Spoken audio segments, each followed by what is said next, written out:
the President of the United States. In the State of the Union address President Obama will deliver Wednesday, he'll be seeking to reconnect with the millions of Americans who voted for change but didn't see it in his first year. He's on the cover of 2 news magazines this week, one asking the question, now what? The loss of a Democratic Senate seat in Massachusetts set off the alarm.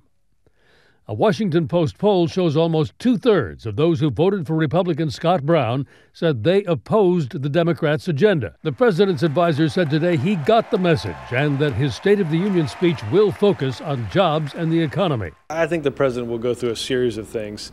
How do we continue to work to get our economy back on track? How do we put Main Street in better shape? The long debate in Washington about health care may have been a turnoff for voters. If you look at the polls out of Massachusetts, people reacted as much to the process as anything else. Were there things we could have done there? Perhaps. We have to think that through. One part of thinking it through may be the decision to ask political advisor David Plante, one of the architects of Mr. Obama's 2008 victory, to oversee Democrats' campaign strategy for the November midterm elections.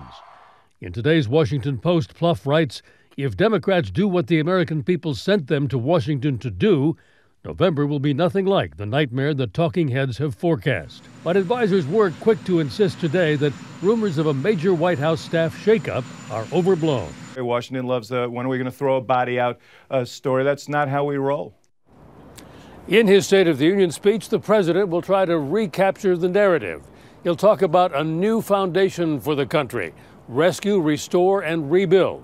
And he'll say that health care reform isn't dead. Russ? Well, Bill, based on your experience, do you get the sense that there is a panic at the White House? I wouldn't call it panic, Russ, but there's a distinct shift in tone.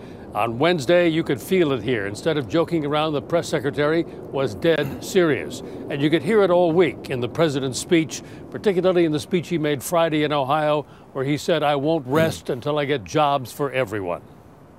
Bill Plante at the White House, thank you very much.